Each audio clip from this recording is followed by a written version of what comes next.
Hello student, आप सभी का हमारे YouTube channel final Vinod education में वेलकम है। आज मैं आप लोग के सामने ईवीएस का एमसीक्यू का एक मॉडल क्वेश्चंस पेपर लाया हूं।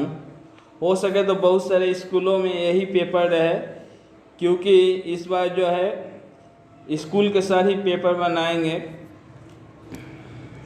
पहला क्वेश्चन, वनमानुष जैसे मानव के पूर्वजों की उत्पत्ति हुई थी लगभग, तो इसका राइट आंसर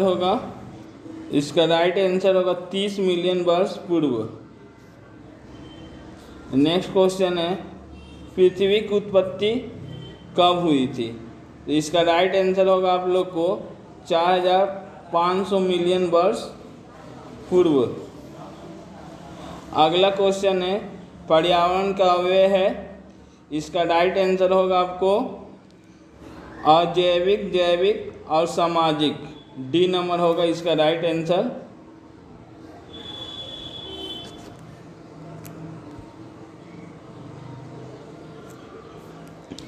नेक्स्ट क्वेश्चन है, मानो पर्यावरण पर संयुक्त राष्ट्र सम्मेलन आयोजित हुआ था, तो इसका राइट आंसर होगा आपको 1972 ईस्वी। अगला क्वेश्चन है, वर्तमान समय में इस पृथ्वी पर मनुष्य की कुल जनसंख्या, इसका राइट आंसर होगा 8 बिलियन से अधिक।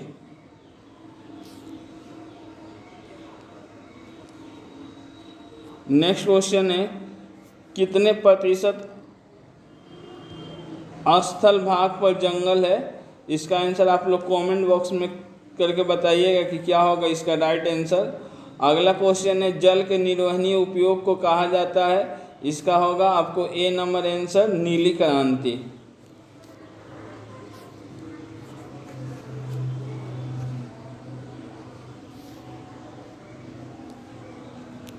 नेक्स्ट क्वेश्चन है, टाइफाइड और कॉलरा जैसी बीमारियों का कारण है?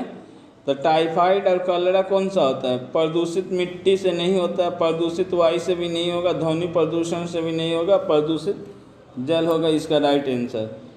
ओजोन स्तर के क्षय के लिए सबसे अधिक जिम्मेदार गैस कौन सा है? तो क्लोरोफ्लोरोकार्बन है।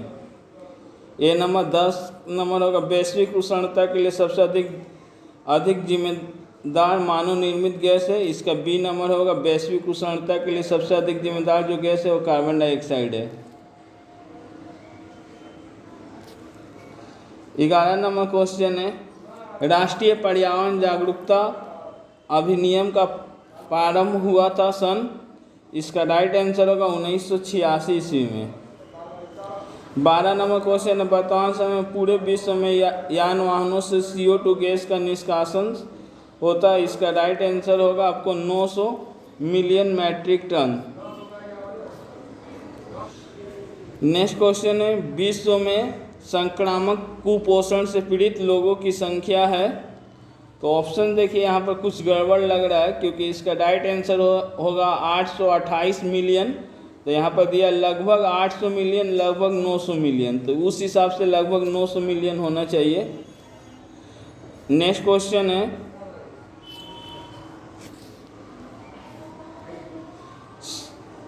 झीलों, नदी और तालाबों में पाए जाने वाले पारिस्थितिक तंत्र को कहा जाता है? इसका राइट आंसर होगा डी नंबर जलीय एक्वाटिक।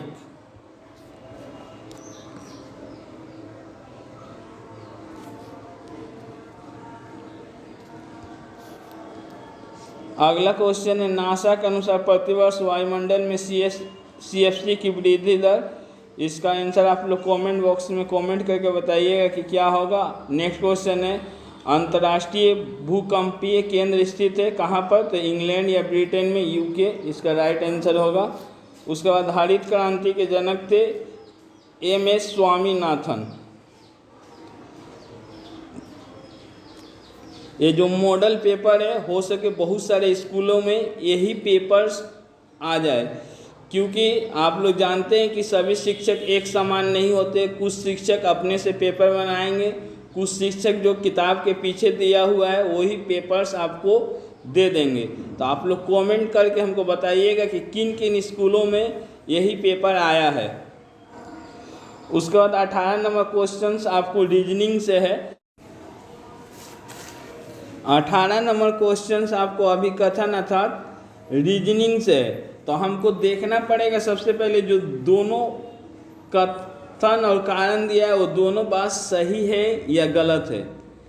तो मिथाइल मरकरी अत्यधिक चिर अस्थायी प्रकार का प्रदूषक है जो खास श्रृंखला में जमा हो जाता है, यह बात सही है। सेकेंड है कारण मरकरी प्रदूषण, मरकरी माने पारा, मिनीमाटा प्रदूषण के लिए उत्तरदायी है, ये भी सही है। जापान में जो है मिनीमाता नामक रोग हुआ था जो कि क्या है मरकरी यानी पारा के प्रदूषित होने के कारण हुआ था। तो दोनों बात सही है। तो आप ऑप्शंस में देखना कि कहाँ कहाँ दोनों सही है। तो देखिए ए नंबर में ए आर आर दोनों सही है, बी नंबर में भी क्या है ए आर आर दोनों सही है, सी में ए सही है पर आर गलत है। आर गलत ही नहीं है क्योंकि मिनीमाटा रोग मरकरी यानी पारा प्रदूषण के कारण से होता है। डी नंबर दोनों गलत है, तो सी और डी होगा नहीं आपको ऑप्शन। इसका राइट आंसर होगा ए आर आर दोनों सही है, परंतु आर ए का सही स्पष्टीकरण नहीं है। आर क्या है कोई ए का सटीक उत्तर नहीं है।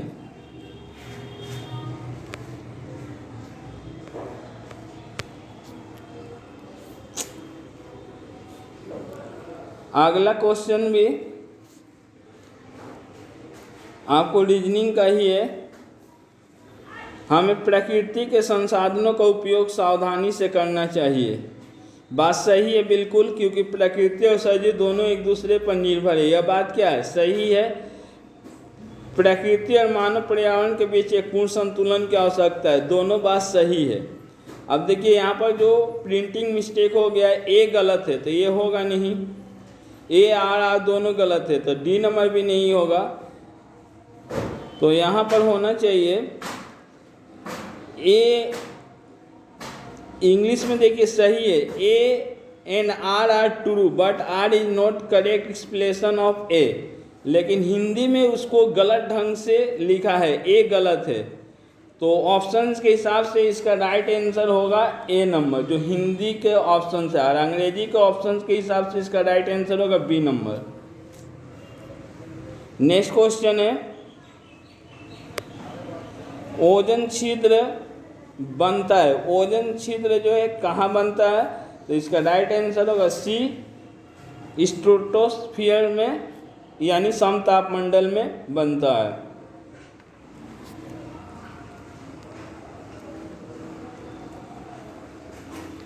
नेक्स्ट क्वेश्चन है पृथ्वी पर कुल जल का हिस्सा जो मनुष्य के लिए अनुपलब्ध है 99%, हम लोग 1% जल का ही उपयोग करते हैं। अगला क्वेश्चन है 5 जून को विश्व पर्यावरण दिवस के रूप में मनाया जाता है क्योंकि इस दिन इसका राइट आंसर होगा सी नंबर स्टॉकहोम स्वीडन।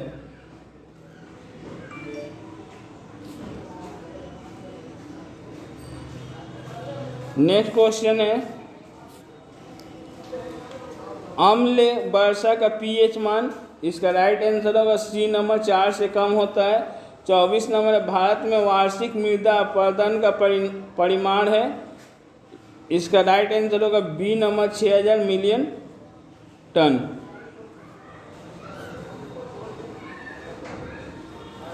अगला है सन 1981 ईस्वी में वैश्विक स्वास्थ्य के लिए घोर संकट बन गया एक रोग, उसका नाम है एड्स। नेक्स्ट क्वेश्चन है भारत में थार मरुस्थल की वृद्धि की दर, ये आप लोग 10 में भी पढ़े होंगे, तो इसका आंसर आप लोग कमेंट बॉक्स में बताइएगा कि क्या होगा। उसका WTO का पूरा नाम बी नंबर होगा World Trade organisation.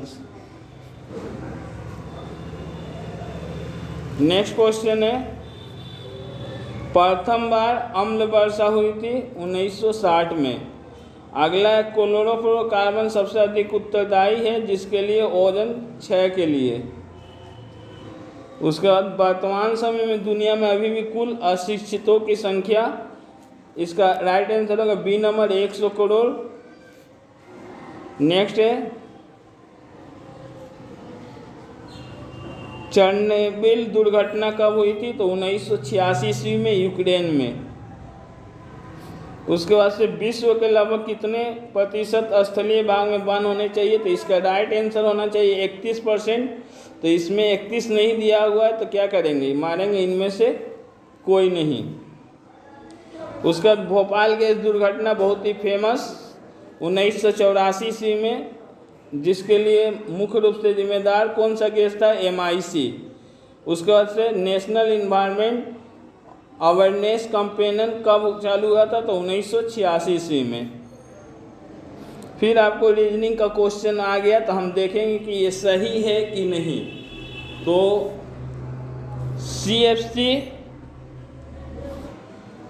CFC ozone परत का क्षरण करता है, सही बात है। CFC माने क्लोरोफ्लोरो क्या है, ओजोन के परतों में छिद्र करता है, सही बात है। CFC का उपयोग रेफ्रिजरेटर और आग बुझाने वाले यंत्रों में किया जाता है, दोनों क्या है, सही है। तो हम देखेंगे जो जो गलत है वो नहीं होगा, जैसे C नंबर नहीं होगा, R गलत है, D नंबर में A गलत है। तो इसका राइट आंसर होगा B नंबर, A R दोनों सही है, लेकिन R A का सही व्याख्या नहीं करता है। B नंबर राइट आंसर होगा। उसके बाद से रामसर समझौता किस देश में हुआ था, बहुत ही फेमस है, ईरान में हुआ था।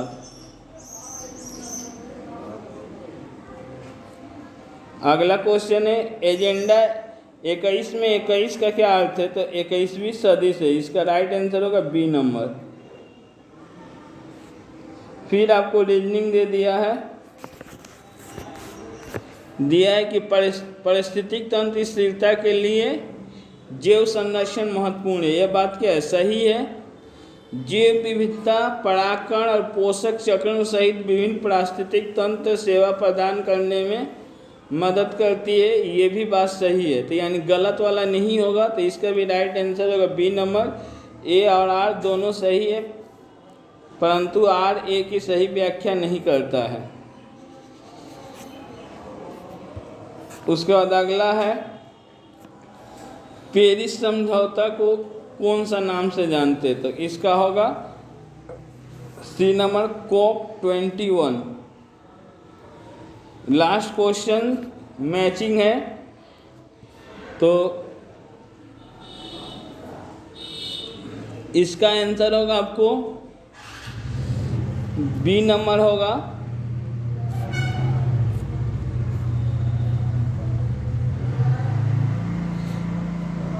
क्योटो प्रोटोकॉल जो है किससे मिलेगा, क्योटो प्रोटोकॉल जो हुआ था ग्रीन हाउस गैस को कम करने के लिए हुआ था, यानी ये इससे ही मिल रहा है।